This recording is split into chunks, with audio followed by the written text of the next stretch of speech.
are listening to Regeneration Rising, a podcast from Quivira Coalition's new Agrarian Program that provides information and inspiration to agrarians beginning their journey in regenerative agriculture. Each episode will explore what it means to work in regenerative agriculture, how people come to choose this as their livelihood, and why it's important to them and our future.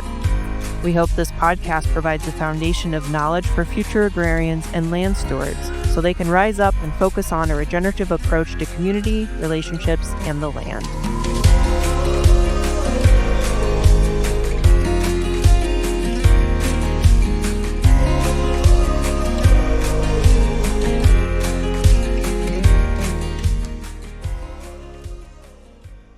Hello and welcome to another episode of Regeneration Rising. I'm Taylor Muglia.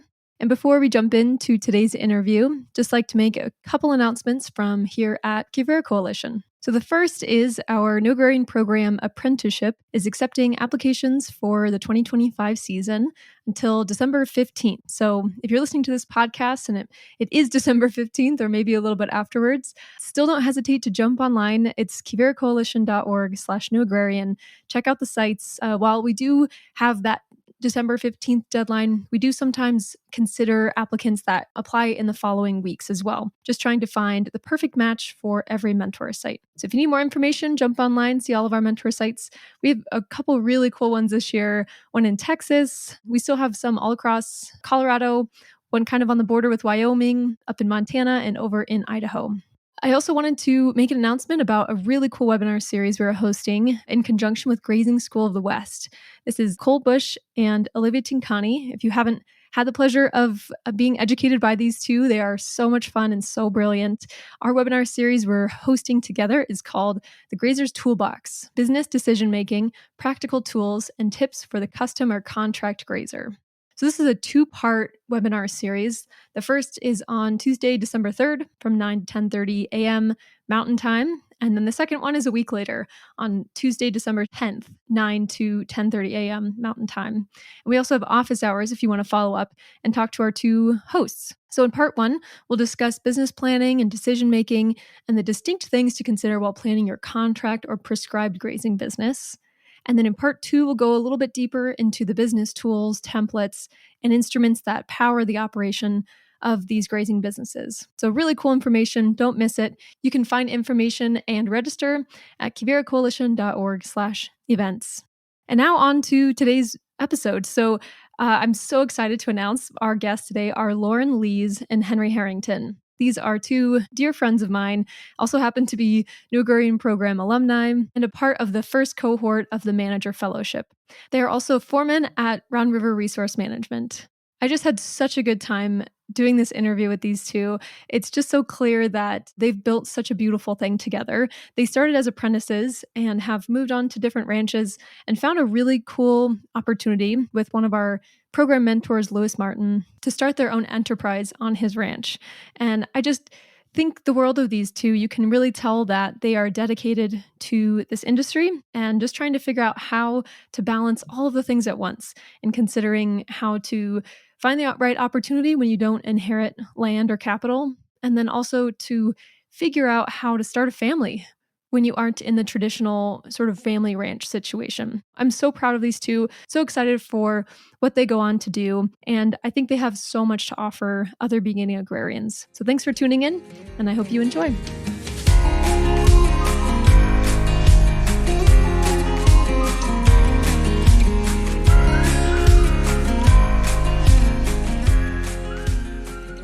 Henry and Lauren, thank you so much for joining us on the Regeneration Rising podcast today. Good to be here. Yeah, pleasure. Let's start out with how each of you got to where you are today. If you could maybe one at a time give me a brief overview of your story. Sure. So, yeah, I did not grow up in agriculture in any way. I grew up in Austin, Texas, and I went to college for something that had nothing to do with agriculture as well. I ended up studying the origins of animal domestication, and that kind of academic path made me realize that I'm not interested in a lot of desk jobs or any academic path.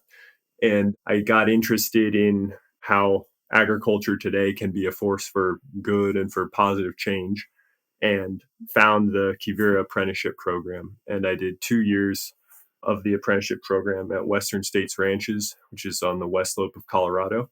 It's a Grasslands LLC operation. I was mentored by Brandon Dalton, as was Lauren, and we both learned an incredible amount from him. And that's, actually where we met, is apprenticing there. So that was very fortuitous. And yeah, I feel like I lucked into an entire, positive life that I never could have foreseen. Nice. Lauren, you want to go next? So I grew up on the central coast of California. Like Henry, I did not come from a agricultural background, though I was surrounded by ranching growing up. My elementary school was some portables plopped down in the middle of a cow pasture, but at the time I was kind of oblivious to that whole part of the agricultural world, and ended up going to school up at Berkeley for international development, and pursued that with this strong passion for wanting to do something positive in the world, and not really knowing what I wanted, but going overseas and doing some kind of non-traditional work that could create positive change was appealing. So ended up pursuing that, but in route to getting my degree, kind of realized that might not be the course for me. I guess I ended up feeling a little jaded about the history of global development, and felt a strong desire to do something more practical and hands-on and in the country that I lived in, and ended up getting really interested in agriculture and agroecology, and took some courses on that, and ended up pursuing life in agriculture. I really loved the lifestyle and what I felt like was also a positive path forward. Though I did post-college have quite a kind of conflict between going the path of natural resources management. So to me, being involved in more of a wild space versus agriculture, which is a very human manipulated space. And really just out of lifestyle questions and desires that I ended up choosing agriculture and finding a passion there, but always kind of maintained an interest in both of those worlds. So I ended up working kind of throughout the West in different styles of operations, orchards, heirloom seed production, organic vegetable production. I ended up living in Vermont for 5 years, working in organic grass-based dairy for cheese making, which was super interesting. Definitely not a path I would have foreseen, but it was there that I really got interested in soil health and the possibility of animals as being an impactful tool for managing for land health. And that, coupled with kind of a desire to go back west. I'd lived in Wyoming and Colorado previously and knew I really loved those areas, and realized ranching was actually a way to combine these loves of being in natural areas and also food production and being involved with animals. And really was I was looking hither and thither for ways to get involved in kind of regenerative style ranching, and had such a hard time. Met a bunch of lovely people who were very supportive, enthusiastic, but there wasn't a lot of opportunities in the vein that I was looking for, which were intensive educational style opportunities. So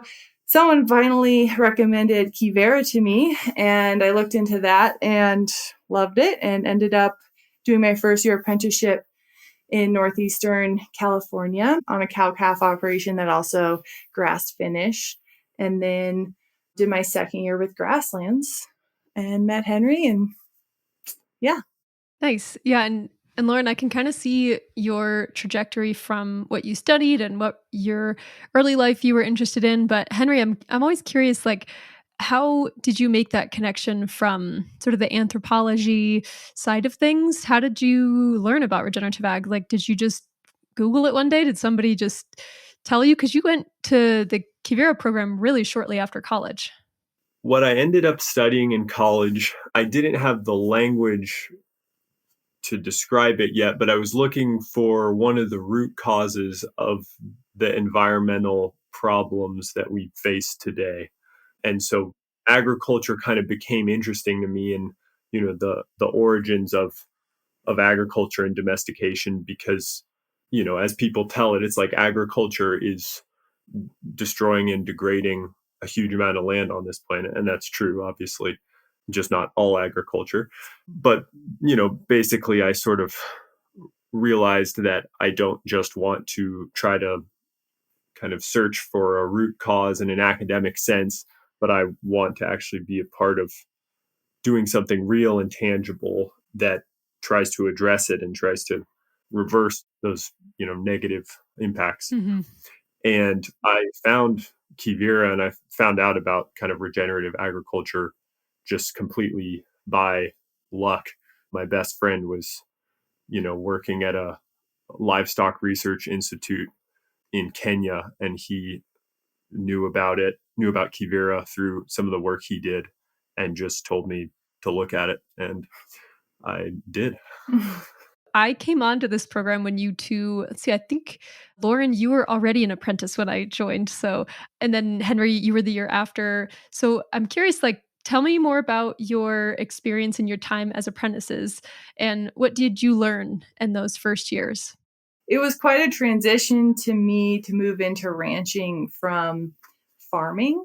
They're just such different ways of being and so different culturally that it was a bit of an adjustment for me. Like the workflow, for instance, is just very different with ranching versus farming, which was attractive to me. I was pretty done with bending over vegetable rows all day, day after day. But ranching pulls together a lot of different skill sets and knowledge bases.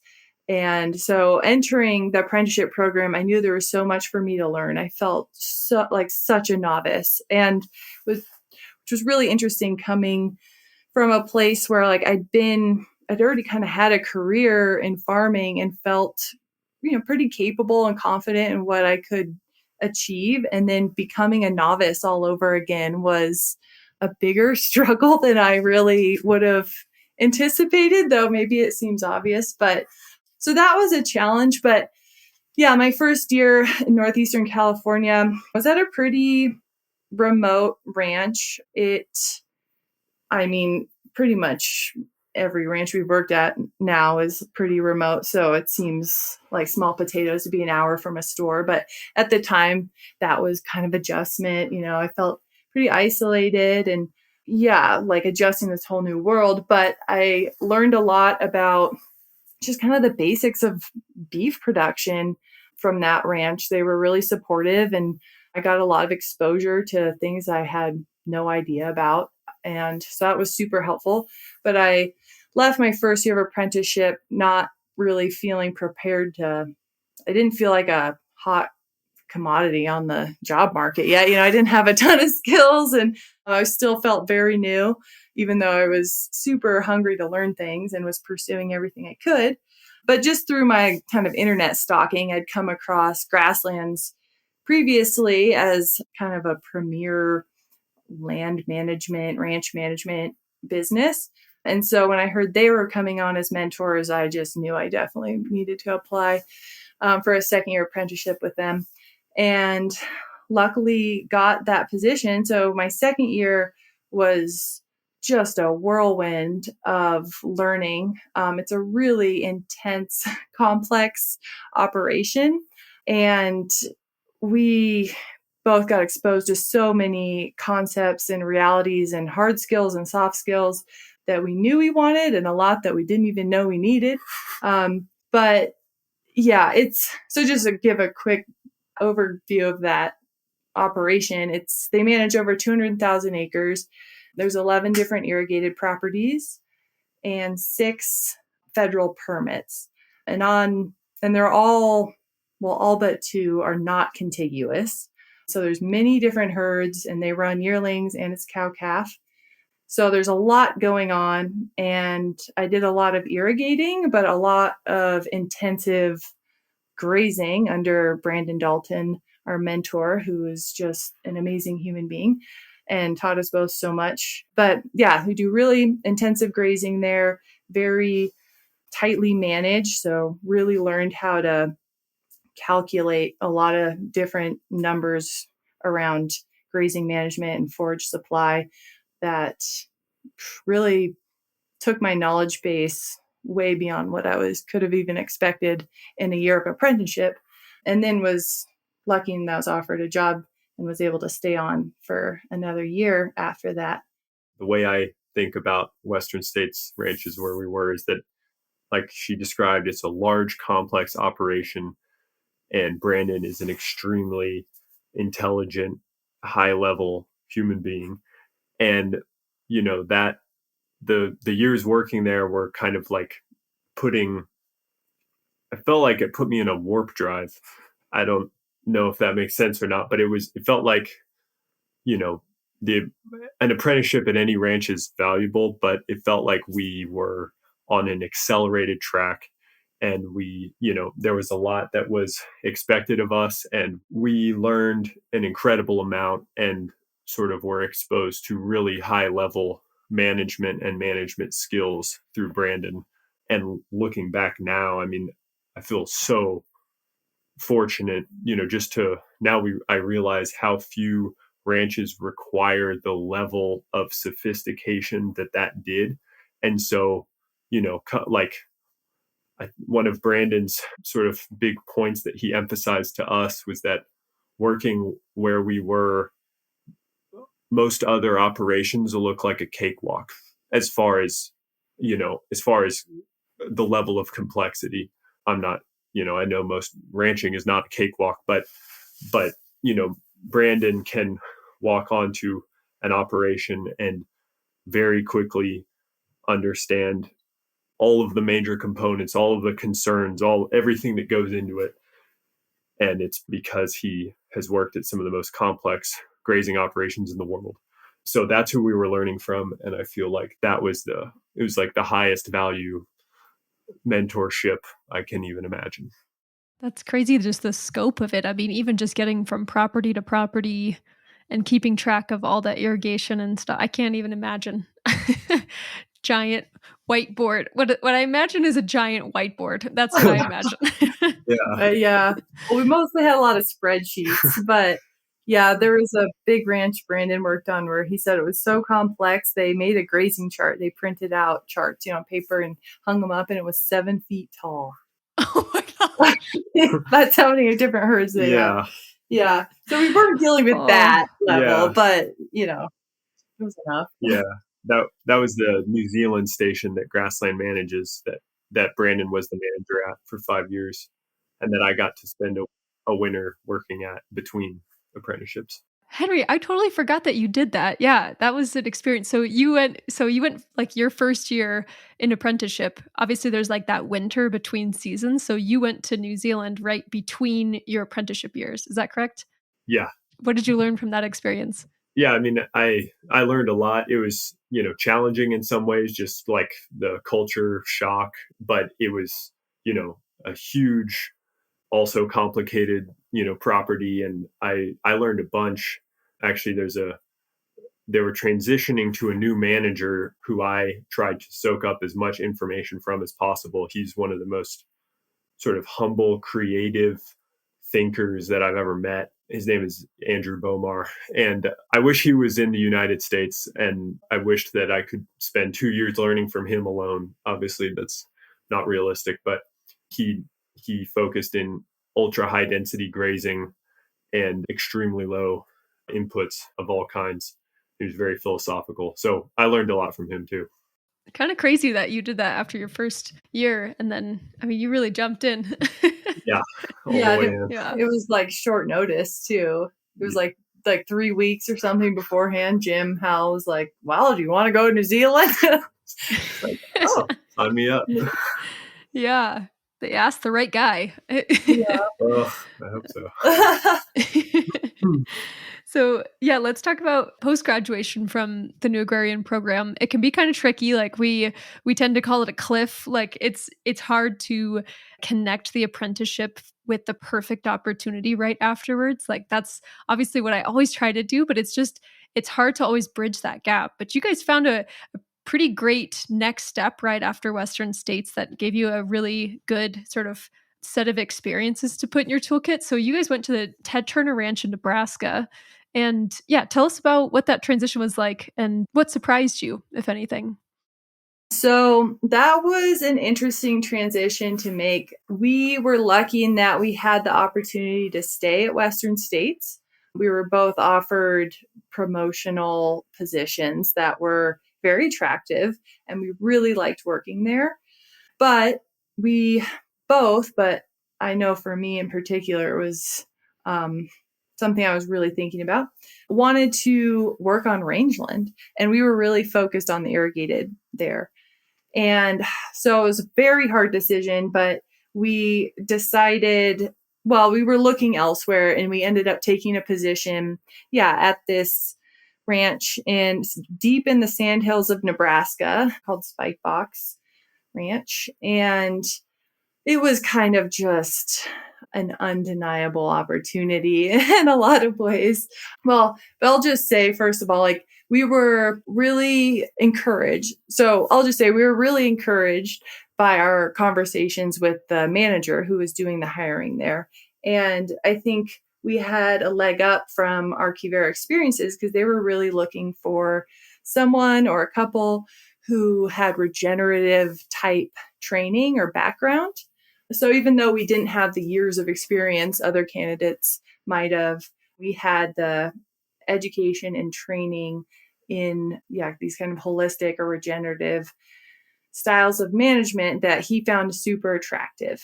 And so we were offered the job. They run 6,000 to 8,000 bison in a couple herds. The breeding herd is over 5,000 animals. And to me, it was kind of a culmination of a dream, I guess. I mean, a lot of people obviously, like, you can't deny the beauty and majesty of bison and the idea of them moving in giant herds across the plains. And that is a very inspirational concept for a lot of people in this ranching, especially regenerative ranching world. But when I was first getting into the idea of ranching, when I was dairy farming in Vermont, I had a woman hand me a book called Buffalo for the Broken Heart, and it really set me off on a path of discovering that beautiful relationship of the bison and the plains and the grasslands in the heart of our country. And so when I first got into ranching, I, wanted to be a bison rancher and had, all these dreams. And of course, getting into cattle is a lot easier and ended up going that route. But the opportunity to work on a giant bison ranch, I think they might have the largest herd in the country. And it's on a big piece of contiguous property. The sandhills are one of the most ecologically intact grasslands in the world. It just had a lot going for it. So we, had the opportunity to go do that. So we packed up from Western Colorado and drove out there in the fall and started our experience there, which was a very unique opportunity.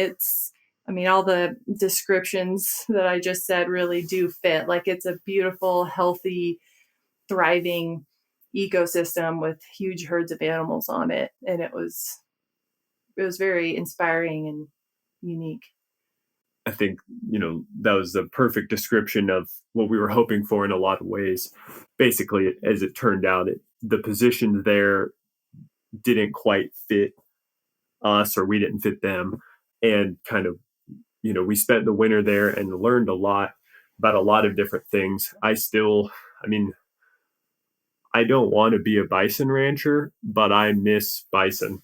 I miss working with them. I miss how smart they are and moving a 5,000 animal herd through, these rough sandhill. It's a unique and very rewarding experience. Where we are now in Eastern Colorado, it's like easy street, like there's the landscape is so much more straightforward to work on. But it ended up just not quite being the right fit for us. And we were looking for, a little more room for growth than we felt like we had there. So we ended up moving on in the spring to come work for Lewis Martin at Round River Resource Management in Eastern Colorado. I guess I would add to that, leaving Western States in our apprenticeship roles, or for me, I had a year of just working there while Henry's finishing up his second year of apprenticeship. But we were in a very ambitious state of mind and still are, but like we had been doing a lot of very intensive grazing management and wanted to be doing that. And also as we learned at Spikebox, the opportunities for kind of intensive management with bison are a little more limited, even though we really liked working with them. There's a lot of pros to bison, but they are a little harder to manage as a tool for land health. And then also Henry especially is really interested in kind of the business side of working with cattle markets. And with bison, you're just a lot more limited. I mean, especially within the Turner operations, just because the ranches mostly are closed herds. So you can't kind of change your stock numbers based on the amount of feed you have or what you want to be doing with the management. You kind of have to work with the amount of animals you have there for disease issues, which is totally understandable. But just for what we were looking to do in parts of our careers that we wanted to focus on and explore, we were a little limited there.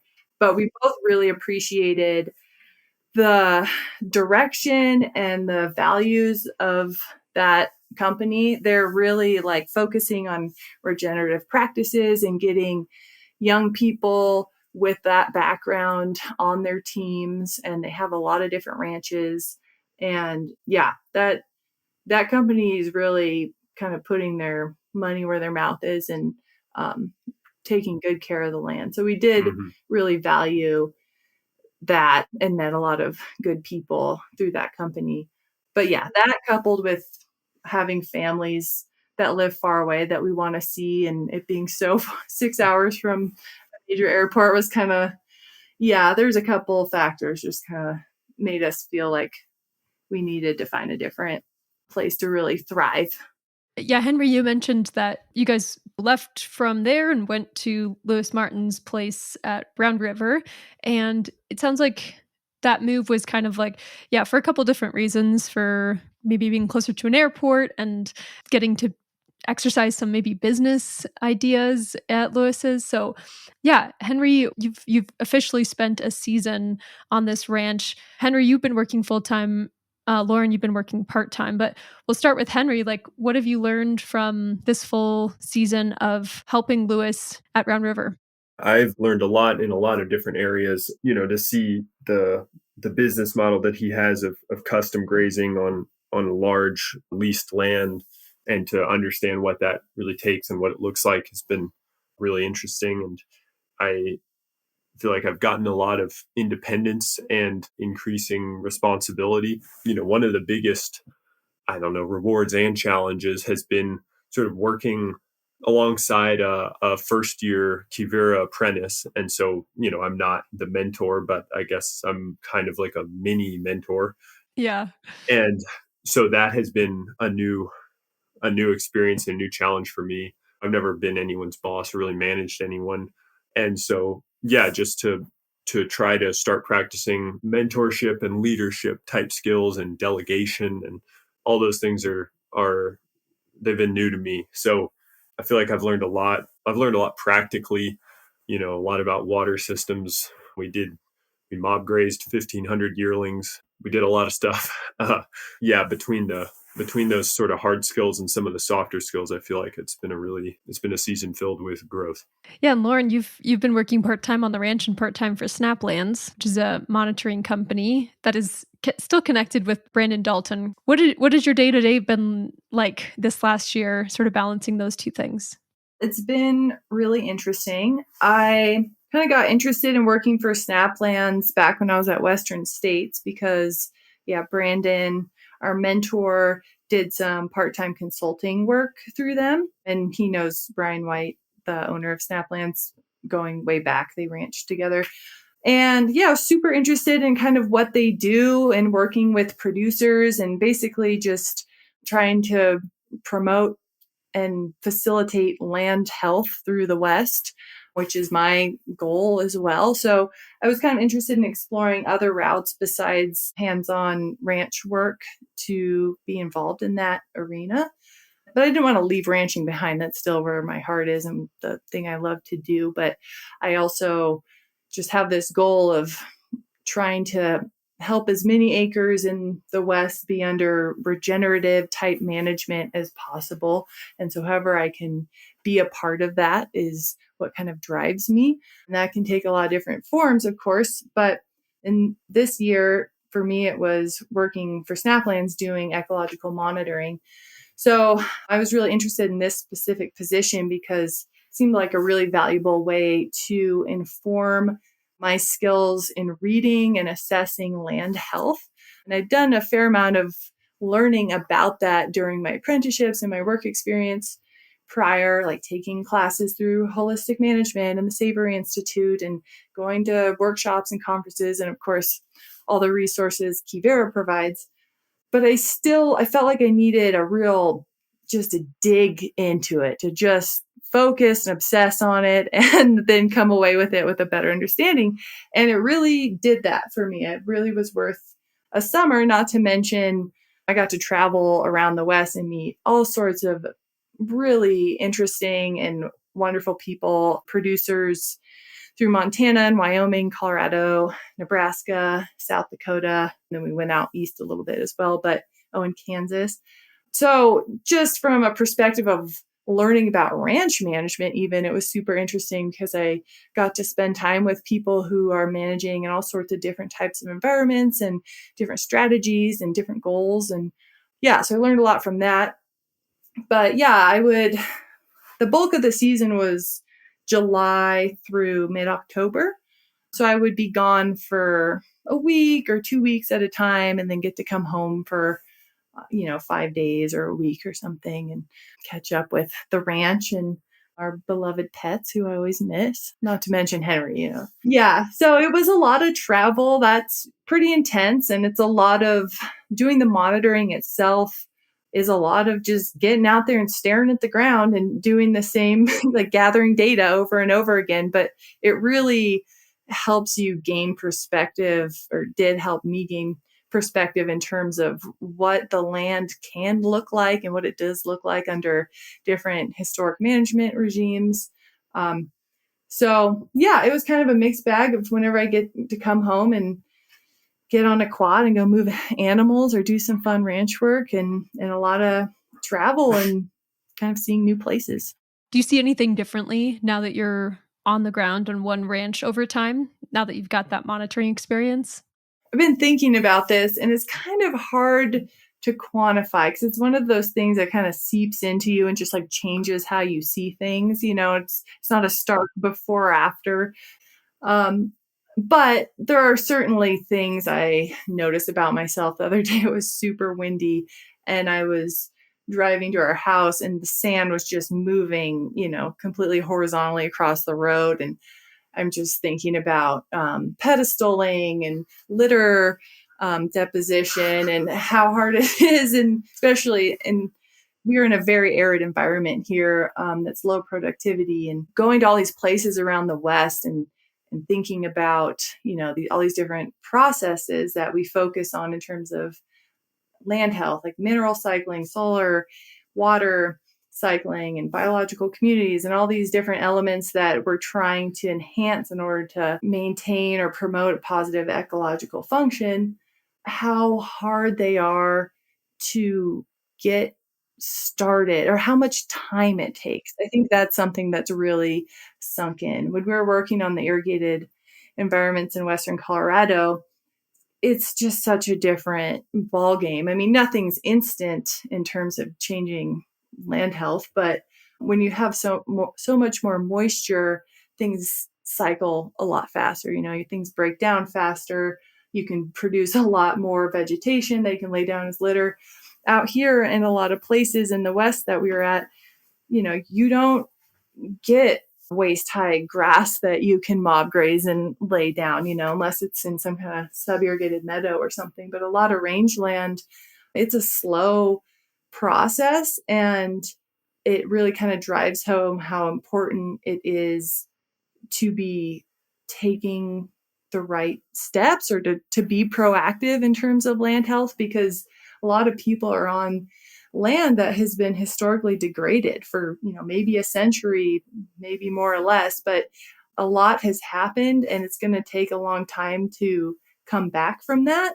But there are definitely things we can do. And especially in terms of rest and trying to lay down litter, I think a lot about that now, because you can really, when we'd be at a ranch that had good, like an ideal amount of litter laid down, I was like, wow, like this is, get out the champagne. Like it's so hard. It's such an achievement in a lot of these places that it's really exciting to see movement in that direction, or when you see somebody who's been able to achieve that. Yeah. So I've learned how a lot of different indicators and ways to read the land. And then I've also deepened my understanding about how land can move and how it reacts and kind of the help it needs after mismanagement, basically, for a long time.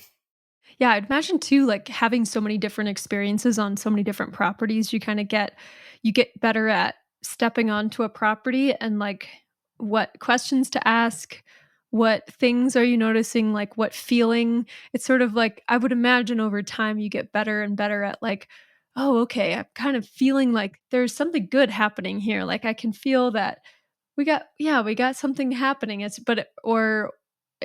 just think too it's nice to get off of one property because you can kind of see what's possible too. So you kind of think that you think that you know what you're working toward. And obviously it depends regionally, but it's, it within the same region, it's kind of cool to see what else is out there. Yeah, no, it really is. And like walking out into a pasture, of course, we all know is completely different than looking at it from the road, when you're out there and you look Yeah. down, it's like, oh, there's a ton of bare ground out here. Oh, it looked really lush, but it turns out it's all colonizer species and there's no diversity. But yeah, like going out and seeing a bunch of diversity or seeing these good things and okay, well, how did this end up like this? What are they doing? Or of course, it goes the other way too. But everyone we met is trying really hard and is super enthusiastic about what they do and trying to promote land health. And so that was also a big thing. It was like people want to be doing the right thing. I mean, of course, a lot of the people we interact with have hired Snaplands, and so they obviously already have an interest in ecological health to some extent. But yeah, the interest and the drive is out there, and it left me with a very positive take on where ranching can go. It sounds like from previous conversations with you guys, big things coming in the future. So you both are part of the first cohort of the New Agrarian Program Manager Fellowship, which is super exciting to me. We're having our kickoff in a couple weeks, and it's a program that trains alumni and other beginning agrarians in more of the business and the communication and leadership skills as opposed to production skills. And so you all recently had a conversation with Lewis Martin about buying your own cattle, and you're sort of thinking about an enterprise, your own enterprise. So yeah, tell me more about this, Henry. What have you got in mind? What's cooking in there? Lewis offers a lot of really good benefits for working here. And one of the really attractive ones was the potential opportunity to own animals that run with one of the herds here. And actually, he offers a grass allowance for a few animals for an employee to start their own equity in cattle. And there are really an incredible number of advantages for, as I see it, for starting the way that we're planning to start. The business model of Round River is that Round River, the company, just provides the management services and all the animals are custom grazed. Lewis happens to be a cattle owner himself, but so he's kind of paying himself in a way. But there are also other owners who run cattle either seasonally or year round here. And what that means is for us to include animals in one of the herds is incredibly straightforward. We don't have to worry about any overheads. Honestly, I don't even really think of this as kind of starting an enterprise because there are so many fewer concerns here than there would be at most places. There's a flat rate for grass and labor, which we both happen to provide some of the labor, but the overheads and direct costs are very easy to understand. And you are buying into essentially a pre-built economy of scale because it's a 400 head cow herd And so it's not like, we're going to buy 10 cows and figure out how to make that work on our own. That's far, far more challenging.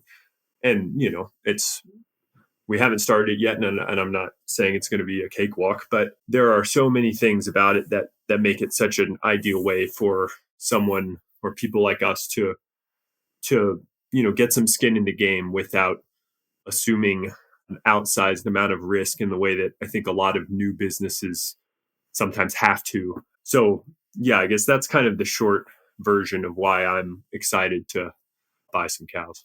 It's kind of like a communal herd. And so you've got 400 head. Would you bring in new cattle, or is there owners that are willing to sell you theirs? Or, yeah, how does that work? That actually brings me to one of the other many advantages. So we would be bringing in new cattle.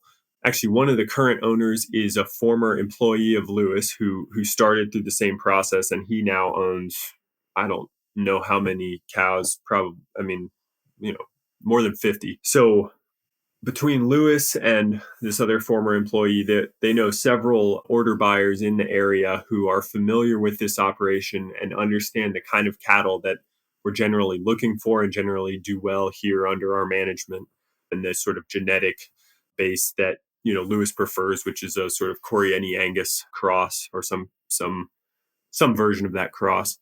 And basically, there are these professional relationships like the one with an order buyer kind of baked into the opportunity, and we still have to form our own relationship with him. But that's just one more way that I would be so intimidated if it weren't for these connections that we have in this area where we really feel like you can skip a lot of the nail biting about trying to form this relationship with some slick cattle buyer, and you don't really know that much about buying cattle. So that helps a lot as well. Henry's also very interested in sell-by marketing, which is something you've thought a lot about delving into, which may or may not work here, but that's true. I think it can work to an extent here. That was something that Brandon was really into and is actually very into now, but he's continued to be a mentor for us as we think about buying animals. And I took a sell-by course this past winter, actually, while we were still at the Bison Ranch, which was kind of funny because it's like, well, none of this applies to bison, but it sure does for cattle. So yeah, the marketing has been a big source of curiosity for me, and I've gotten to chat with some of the different cattle owners who run animals here, and I will get to do more of that too. So to the extent that it's possible, when you can only bring the cows into the corrals a few times a year, I definitely think sell-by is a real opportunity for us, and a really good way to try and not lose money. I'm sort of familiar, but honestly not enough. Can you give me like a gist of what sell-by is? Yeah, I'll do my best. So sell-by marketing is a school of thought in marketing that was either promoted or sort of founded by Bud Williams. And obviously, I think a lot of people know Bud Williams for his stockmanship, but the marketing was the other side of that coin. And the more you learn about both, the more you realize how hand in hand those two things go. Because the more you trade cattle, the better a stockman you have to be. But basically, the concept is, it's called sell-by because, normally you think buy low, sell high, right? Like that's how you think of making a profit. And so you buy something that seems low and you hope that the price appreciates, and then you sell it when it's higher.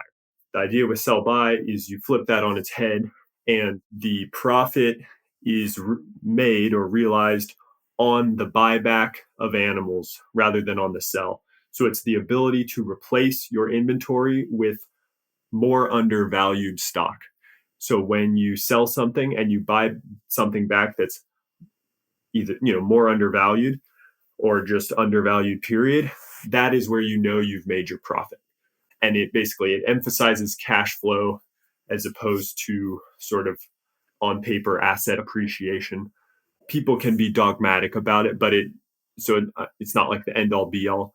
But I think it offers a lot of promise, and it's a paradigm shifting way to think about how to make money in a lot of businesses, but including in the cattle business.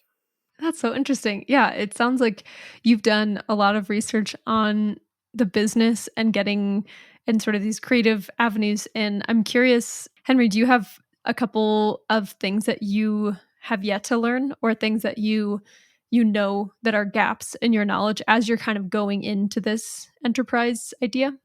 Yeah, I mean, I've got endless things I know I need to learn, and a bunch more that I don't know I need to learn. Yep. Yeah, and to tie back into the manager fellowship, that's part of the reason I'm so excited is to get some formal training in a lot of these business skills that, I have read about, but have never really practiced or have never, gotten sort of structured exposure to. I've never owned a business. Lauren has operated small businesses, so that is a real plus. But, you know, everything from like bookkeeping to financial accounting. I mean, there are endless aspects, seeking, loans, and there's all sorts of aspects that I know I need to learn a lot about.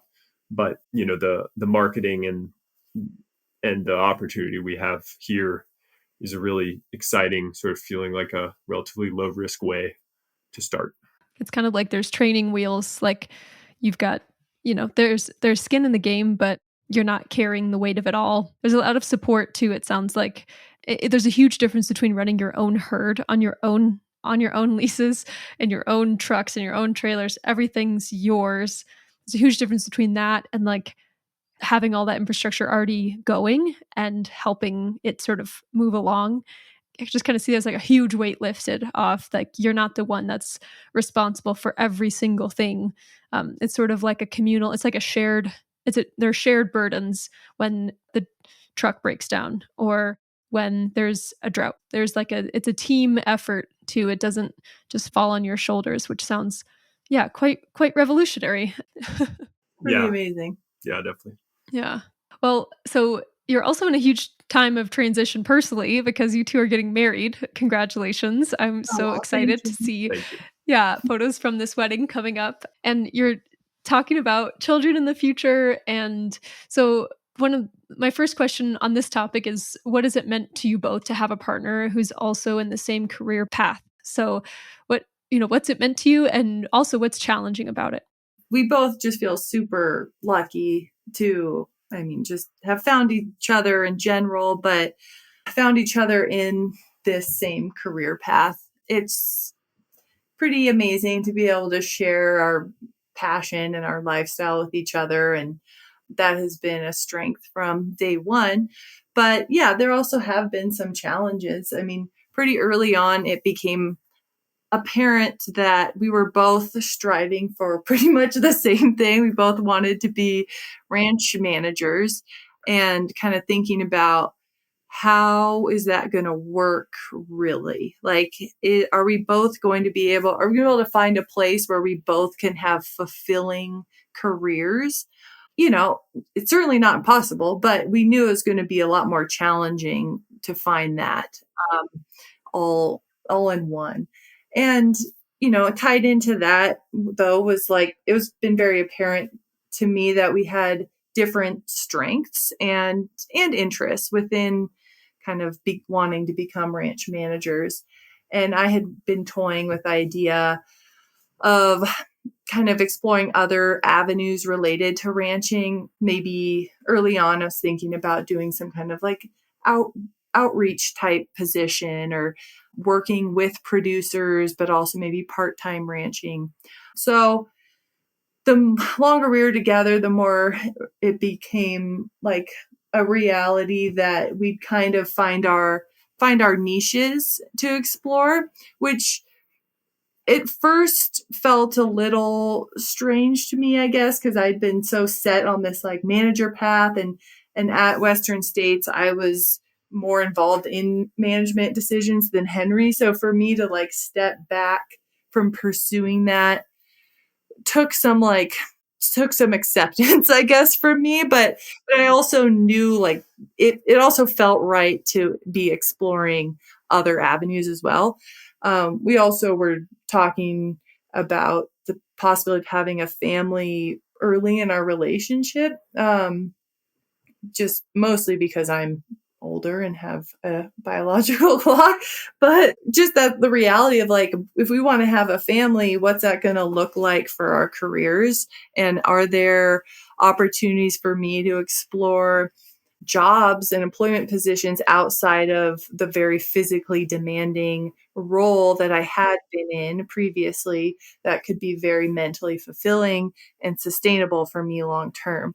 And I mean, basically the answer has been yes. Like I've been very inspired and motivated and excited about a lot of different ways I can continue to be involved in ranching, but also explore kind of big idea, big picture kind of topics or roles in terms of land management in the West. And that kind of suits our personalities as well. Like Henry's really good at the business and the finance and just the day-to-day management, learning about a lot of infrastructure stuff and equipment related things that I have maybe less enthusiasm for. So it's been a really good match. We're lucky that we both complement each other and there's no conflict over kind of our roles or our different niches that we found, I think, but maybe, yeah. I 100% agree. And I think, when we get to a manager level position, we've always known that we will be co-managing. And it may be my name that's next to the title, but we both know, or I know how much Lauren brings to the table in so many aspects. And she'd get back from a trip and ask me questions about how it's going here. And I would immediately be like, oh, I didn't think of that. Like, that's a good question. And that happens every time. And that's what a good partner is and what a good partner does. I foresee a real team effort in life and in ranch management. Yeah. And if I know anything about you, Lauren, it's like you like the bigger picture, the how many acres can we get under regenerative management? Like how can we see the bigger picture of this and talk to everybody who's involved? So yeah, you've said before that you were thinking about, doing a master's degree and finding something that you could weave into this lifestyle while also, having a kiddo. And so what supports are you thinking about when it comes to starting a family? I mean, the biggest ones have been, how do I stay mentally fulfilled and engaged? That has been like, I keep thinking like, oh, it'll be nice to take a break from working. And then whenever I have too much time, I just like, what am I doing? I need something to do. Second day off. Yeah. So that has been kind of this puzzle, I guess, in a way, or was, until I kind of had this realization that, yeah, I do like the big picture stuff. And I kept wanting to be involved in like the biggest ranches. Like we were on a big ranch in Western Colorado and then we went to a big ranch in the Sandhills and we're on a big ranch here, but it's still like, I was having this drive, like, no, it has to be bigger. Like we have to have like as big a reach as possible. And Henry kept being like, that doesn't mean it's the best thing to do. He was kind of like checking this maybe irrational drive, but I had this kind of realization that maybe it's not the biggest land base we're on, but maybe I can have impact in other ways besides just my day-to-day ranch activity. So maybe if I could learn more about policy or learn more about, technical assistance and ways that we can promote regenerative practices, or I can be involved in promoting regenerative practice outside of my just day-to-day ranch work. That was kind of a switch that flipped that made me realize that there are a lot of avenues for me to be mentally engaged and fulfilled that are achievable. And one of those is just learning. Like there's a ton of things to learn about. But yeah, I've been considering doing there's a Master's of Agriculture at CSU online that has a focus on natural resources and business that I'm considering. That would be, I think, a really good fit for a way for me to kind of continue to progress my career while also potentially starting a family. I'm always keeping my eyes peeled for other opportunities for work or just engagement in these type of issues. So, yeah, realizing that I don't have to do physical work 8 to 12 hours a day, but I can still make an impact and do productive things, like, was an embarrassingly hard realization to have, but I I feel like I've gotten there and I feel really good about it. But yeah, then the other thing I guess would be family, which as two people who have moved to Colorado after growing up in places not close, it's something we've been trying to navigate. We're both really close with our families and want to spend as much time as possible with them, but have had to kind of put that on the back burner while ranching since days off are not easy to come by. So that is something we also talk about and think about in terms of what we want our future to look like and how we could potentially shape things so that we could have more time with our family and or have ways for them to easily come visit us and have places for them to stay. And however that looks, it's definitely a priority for us. This could be kind of a delicate subject for women who are, career driven. But what else has been on your mind in terms of this transition and thinking about your career and the family? Anything else coming to mind that you're chewing on? Something that initially came to mind, related to what I was just talking about, but realizing that doing this ranch work and how physical and demanding it is, which can range a lot. At Western States, it was very physical, and you could get a call, at 8 p.m. and have to go deal with some cows that are in some neighbor's backyard or something, because we had properties all over the place. And it definitely didn't feel like a position that would be conducive to also being a parent. And kind of realizing that as much as I loved being there, it's like, these two things that I want are not copacetic. They cannot exist together.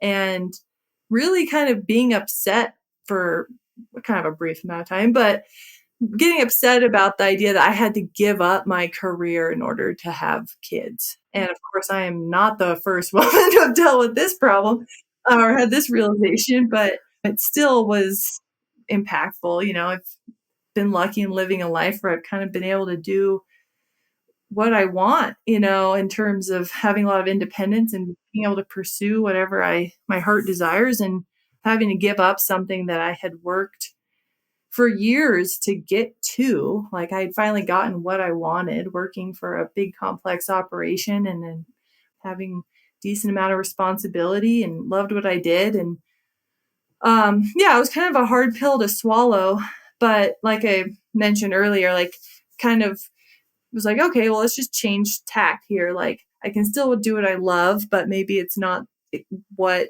it has looked like for the last couple of years. And knowing that having a family was a big priority and it wasn't something I was willing to give up. So in that case, all right, let's pivot. And what other things can I explore that are going to be more conducive to having both of these things? So yeah, and then of course, like, I feel very lucky that there's the women in ranching community. It's something the last couple of years have not been as engaged with as I maybe would have liked, but I really value the existence of that organization and all the women involved in that. And I know that when things slow down and if I'm moving into a different phase of life with having a family and balancing career, that there's a whole bunch of women out there who are going to be there to support me and talk to me. And it's a great group of women and a super invaluable organization that I'll be very excited to get more involved with again. It's nice to even just know that there is a community that may have not existed for women like 10 years ago, that that there's a community. Like, if you had to just call somebody and be like, oh my gosh, I am dealing with this certain thing, or just want to vent, or I want somebody to understand exactly what I'm going through. Women in ranching is so that, you could probably find somebody that can share with you in any type of issue or problem or concern or worry or anything like that. Cause And it's just even nice to know that it's there too, Yeah. which I think is a powerful thing to say about an organization. Yeah. Yeah, well, I think we'll wrap up with a rapid fire. So maybe we'll do Henry first. You can answer, and then Lauren, and we'll move to the next question. So don't think about it for too long. You don't have to give a very long answer. Just got like about 6 questions for you. So the first one is complete this sentence. Being a beginning agrarian means. Humbling yourself. Being a beginning agrarian means you're standing at the foot of a mountain that you might think you can summit in a day, or maybe you think, yeah, I got this will take a week, but actually it's going to take like 2 years. But if you knew that, you probably wouldn't have even started on this hike. So maybe it's for the best. But the hike itself is extremely fulfilling and beautiful and enriches every aspect of your life. And even if you don't get to the top, it's still worth every step. Okay, if you had a private chef to cook you any dish after a long day, what would it be? Yeah, I don't think I have an answer to this because Lauren is such a good cook that it's Oh. I mean, it's the right answer, but it's also the true answer. What about you, Lauren? I would request some kind of Persian feast. That's amazing. Full bore. Oh my gosh. Okay, what is one book on your bookshelf? I know you can answer this, Henry. Yeah, well, I was going to say, actually, is a book that I've recommended to you, Taylor, which is Corelli's Mandolin. And I don't know if you've read it, but I recommend it. No, I still haven't read it. He's calling you out. Oh, shoot. I feel like I'm on the whole soil book kind of train, and that seems to never end. So someone needs to pull me out of it and get me to read some fiction. What about you, Lauren? Yeah, so I would say For the Love of Land by Jim Howe. It's a book that we both have read and really enjoyed and very much on topic. And we really loved working for Jim. So highly recommend. Mm-hmm. Nice. What's one musical artist I should listen to? I would say Graham Parsons. Okay. He was the driving force behind the Byrds. I don't know if you know that band, but oh yeah, that's him. Okay, And I'll give it a try. Solo stuff. Deep dive. Yeah, what would I say? Hermanos Gutierrez. That's a band that I just learned about this summer, monitoring, and it's a very nice like mood music if you're driving through the desert at sunset. Yeah, feeling it. Nice. What's one non-ag related hobby or interest of yours? Well, this is one Lauren makes fun of me for, but I grew up being really into sports. So I still watch a lot of sports and frequently I'm shouting from the other room and Lauren learns to ignore me. Which sports? Yeah, well, right now I'm football, basketball. My mom's really into tennis. My mom's the driving force behind this. She loves sports of all kinds. The Olympics is always a big deal in our house. So I watched a lot of the Olympics of all kinds. I don't know. The list goes on. Yeah, it's endless. Those are the main ones. Cycling. Professional cycling is really good. Oh, you poor thing, Lauren. Yeah, I actually got into cycling. That's the only one it is, that I like. Yeah. It's hard when my Ryan's cousin's like this, where he loves sports so much that it never stops. Like there's no off season because when it's done, something else comes in. So I always have to laugh. She's like, yes, football. Oh, or like, there's always some obscure new sport that's going to fill the gaps. Yeah, they've really figured it out. How to crack a loving man's brain. What about you, Lauren? An interest? Well, yeah, I do a lot of knitting, but I would say that something I've been wanting to do for the last couple of years is get back into Arabic. So I'm hoping to take a online class on that this winter. Wow. That's crazy. I had no idea. Did you start learning that? Well, in college, because my major, you had a regional focus. And so I wanted to focus on the Middle East. So I started taking Arabic and realized that, it takes quite a few years to get, because you have to get like the formal Arabic down, and then you can learn a dialect, which is like actually what people speak. So, I was like in my junior year, and they're like, yeah, it's going to take you 4 years before you can actually say anything, which might have been a little bit of an exaggeration. Dramatic. But anyways, yeah, I'd like to get back into it. Anyways, yeah, it's a beautiful language. Next question is a nugget.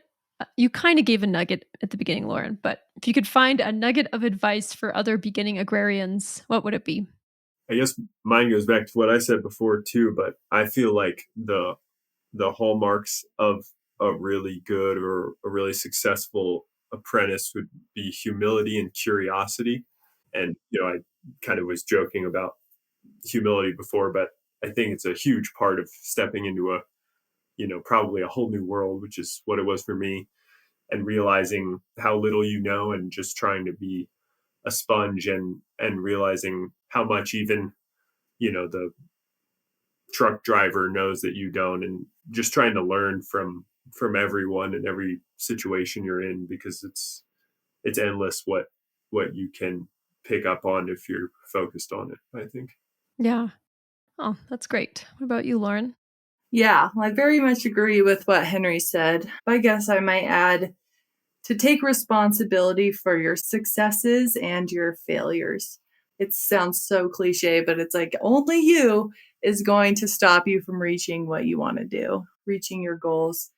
And I feel like if you want something, just go get it and keep going. And you're going to get a lot of hurdles and there's going to be roadblocks. But if you want it, just persevere and you'll get it.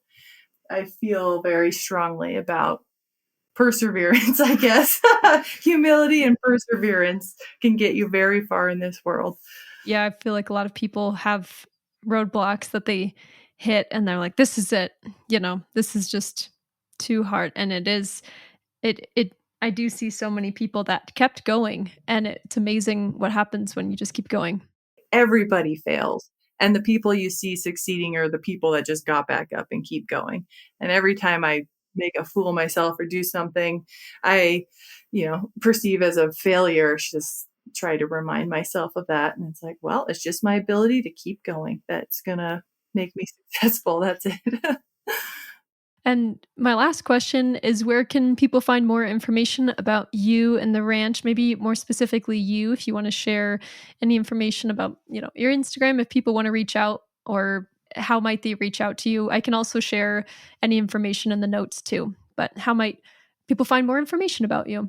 Yeah, my email and my Instagram are pretty much the same. If anyone wants to contact me through there, it's Lees, Lees, Lauren, Lauren, at Yahoo is my email. I think the only other thing, basically, as far as like where we work and that side of things, I think Lewis has given several interviews. He also did one on the Herd Quitter podcast back when it first started. And so if you're curious about custom grazing on a 50,000 acre, state land board lease, and sort of what our actual day-to-day lives look like, I'm sure those would be good resources. Thank you so much, you two, for being on today. I absolutely adore you both, and I'm so excited for what's to come and excited to support you. And thank you so much for taking time to share on the podcast today. Yeah, thank you. It was a pleasure.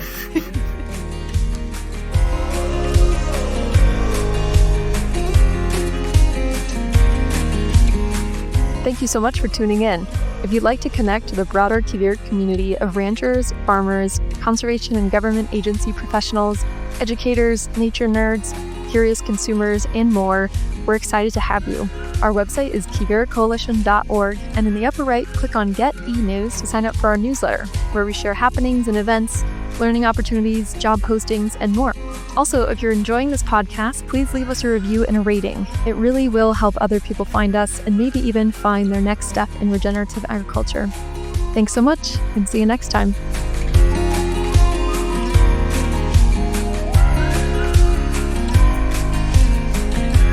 This podcast was produced by Quivira Coalition in our quest to support resilience on working lands.